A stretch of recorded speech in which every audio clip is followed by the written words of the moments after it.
أعوذ بالله من الشيطان الرجيم بسم الله الرحمن الرحيم Surah 83, Al-Mutaffifin, the Stinters, Meccan period. Title: The word Al-Mutaffifin occurring in the opening verse constitutes the surah's title. Period of revelation. Both its style and content suggest that this surah must have been revealed in the early days of the Meccan period. At that point in time, a series of surahs had been sent down in quick succession in order to persuade the Meccans of the doctrine of the hereafter. Internal evidence indicates that this surah was revealed when the Meccans had started persecuting the Muslims in the form of mockery and humiliation. At this juncture, they had not as yet taken to physical torture. Some Quranic scholars, however, regard it as a Medinan surah. What accounts for this misperception is the following report by Ibn Abbas. He stated, when the Prophet, peace be upon him, arrived in Medina, he noted that the people there were stinters in that when they took from others by measure, they took their full share. But when they themselves measured or weighed for others, they gave less than what was due to them. Then Allah sent down Surah Al-Mutaffifin and the locals gave up stinting. Nasai, Ibn Majah, Ibn Murdawayh, Ibn Jarir, and Bayhaqi. However, as pointed out by us in the introduction to Surah Ad-Dahr, it was customary among companions and successors to relate thus a particular verse or surah to its circumstantial setting. So doing, they did not have in mind its chronology or date of revelation. What emerges at most from Ibn Abbas's above report is that on observing the malpractice of stinting among the Medinans, the Prophet, peace be upon him, by Allah's leave, recited this particular surah to them, which set matters right. Subject matter and themes. The hereafter is the surah's main concern. Verses 1 to 6 censure, in particular, traders for stinting. Of the numerous social ills of the day, this is singled out as an illustration of the evil which overtakes a society that does not believe in life after death. Unless man is fully convinced about his accountability on the day of judgment, when he will have to render his account for every penny, he cannot be absolutely honest in his dealings. Some may practice honesty as a good policy only on a limited scale, yet they do not follow it, if it does not prove beneficial for them.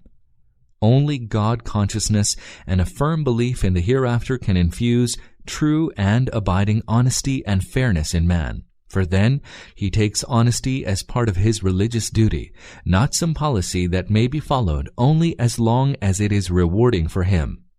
The surah's opening part thus effectively presses home the nexus between excellent morals and the doctrine of the hereafter. Verses 7 to 17 declare that the misdeeds of evildoers are being recorded, and they are destined for their devastating loss on the day of judgment. Verses 18 to 28 describe the happy end of the pious. Their good deeds are also being entered into the exalted record maintained by angels. At the end, the believers are comforted, whereas the unbelievers are warned of the dire consequences for their maltreatment of those who profess and practice faith. On the day of reckoning, these culprits will undergo terrible punishment, which will gratify the pious. Bismillahir Rahmanir Rahim. In the name of Allah, the most merciful, the most compassionate. Wailul lil Mutaffifin. Woe to the stinters! Woe to the stinters! Al-Mutaffifin is a derivative of tatfif, which means stinting on a small scale.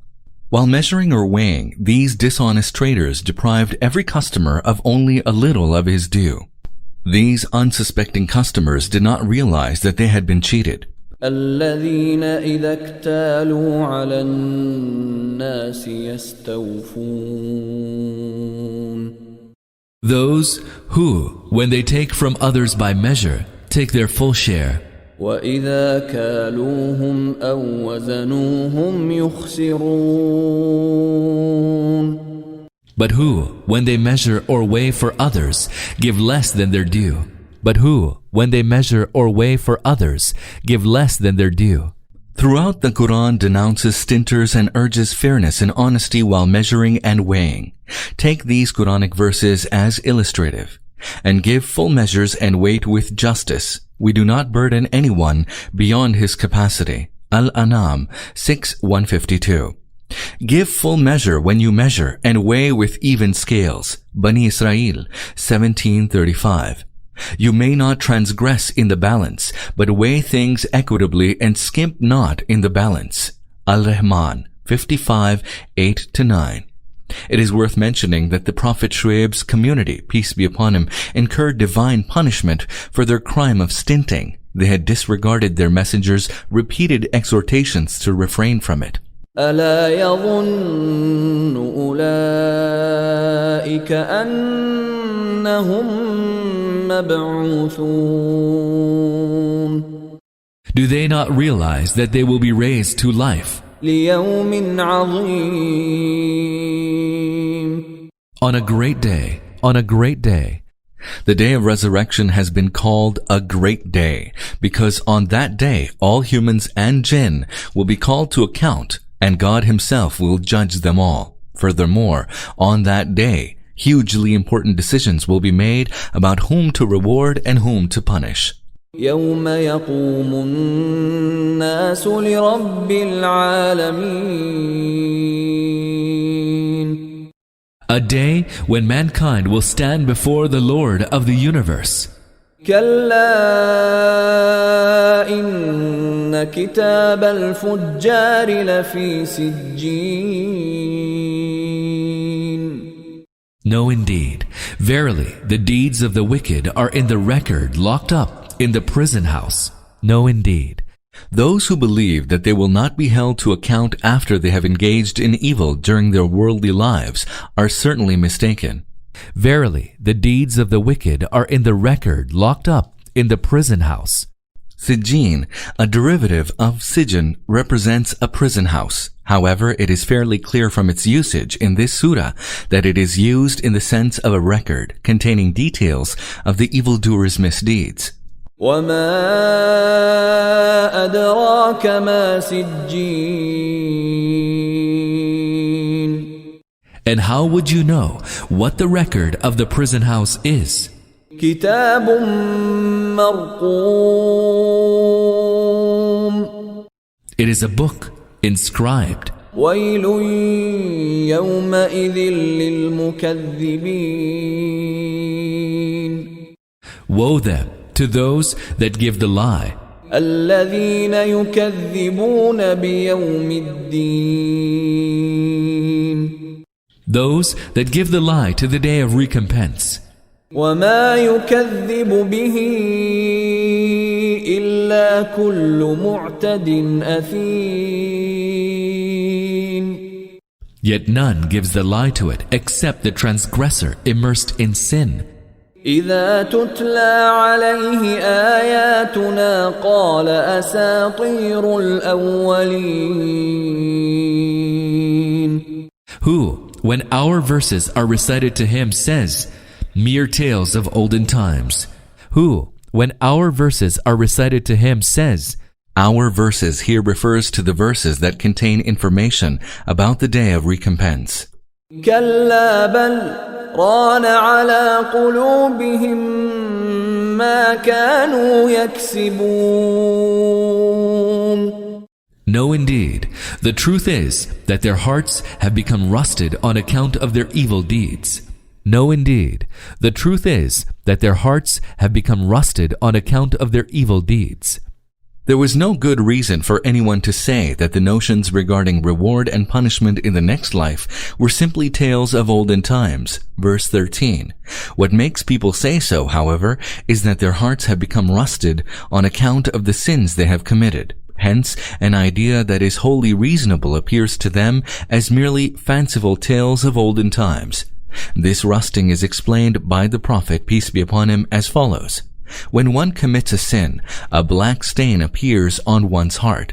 If one repents, that stain vanishes. However, if he persists in sinning, the black stain extends to one's heart in full. Ahmed, Tirmidhi, Kitab al-Tafsir, Nasai, Ibn Majah, Ibn Jarir, Hakim, Ibn Abi Hatim, Ibn Hibban. كلا إنهم عن ربهم يومئذ لمحجوبون. No, indeed, on that day they will be screened off from seeing their Lord. No, indeed, on that day they will be screened off from seeing their Lord. These culprits will be denied the sight of the Lord. See also Al-Qiyamah 75, note 17. ثم إنهم لصالو الجحيم. And then they shall enter hell. ثم يقال هذا الذي كنتم به تكذبون. Whereafter they will be told, this is what you used to give the lie to. كلا إن كتاب الأبرار لفي عليين. No, indeed, verily, the deeds of the virtuous shall be in the record of the exalted ones. No, indeed. This is said to contradict those who believe that no one will be rewarded or punished in the life to come. وما أدراك ما عليون. And what do you know what the record of the exalted ones is? كتاب مرقوم. It is a book inscribed. يشهده المقربون. Which the angels placed near Allah to safeguard. إن الأبرار لفي نعيم. Verily, the virtuous shall be in bliss. على الأرائك ينظرون. Resting on couches, looking around. تعرف في وجوههم نضرة النعيم. You shall see upon their faces the glow of bliss. يسقون من رحيق مختوم. They will be served a drink of the finest sealed wine. ختامه مسك وفي ذلك فليتنافس المتنافسون.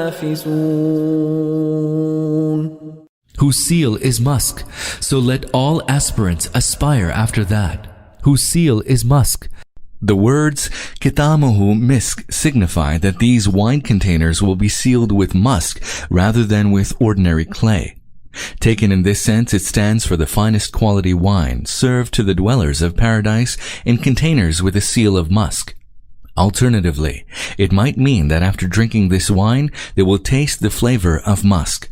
On this count, this wine differs vastly from wines found in this world, which are notorious for their foul smell. Those drinking it instantly feel its bitter, pungent taste, as one gathers from the facial expression of drunkards. ومزاجه من تسنيم. A wine whose mixture is tasneem. A wine whose mixture is tasneem. The word tasneem contains the nuance of height. To call a spring tasneem carries the connotation of a spring that flows down from a great height. عينا يشرب بها المقربون. A fountain at which the chosen ones shall drink. إن الذين أجرموا كانوا من الذين آمنوا يضحكون. Behold, the wicked were wont to laugh at the believers. وإذا مروا بهم يتغامزون. When they passed by them, they winked. وإذا انقلبوا إلى أهلهم انقلبوا فكهين. And when they went back to their families, they went back jesting. And when they went back to their families, they went back jesting. These unbelievers rejoiced in publicly taunting and humiliating the poor, helpless Muslims.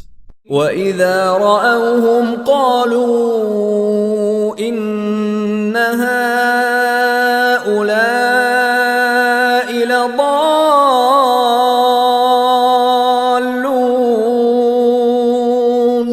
And when they saw the believers, they said, Lo, these are the erring ones.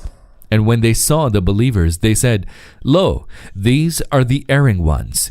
These unbelieving Makkans took the believers as the erring ones, for they had denied to themselves all worldly joys and exposed themselves to all sorts of dangers and threats on account of their allegiance to the Prophet, peace be upon him. They thought that these Muslims had been deluded into believing in paradise and hell. They abandoned the pleasures of the flesh in the fond hope of receiving the bounties of paradise at some unknown point in time. Likewise, they fear the imaginary hell and its punishments. وما أرسلوا عليهم حافظين. They said so, although they had not been appointed watchers over them. They said so, although they had not been appointed watchers over them. Those mocking the Muslims are given an important lesson in this verse. Even if Muslims are wholly misguided in their beliefs, it should not affect these unbelievers. The Muslims have been leading their lives in a particular way, in line with their moral worldview. Allah has not appointed them watchers over the Muslims. They should not harm those who do not offend them in any way. فاليوم الذين آمنوا من الكفار يضحكون. But today, the believers are laughing at the unbelievers. على الأرائك ينظرون. Seated upon their couches, they are looking around. هل ثوب الكفار ما كانوا يفعلون.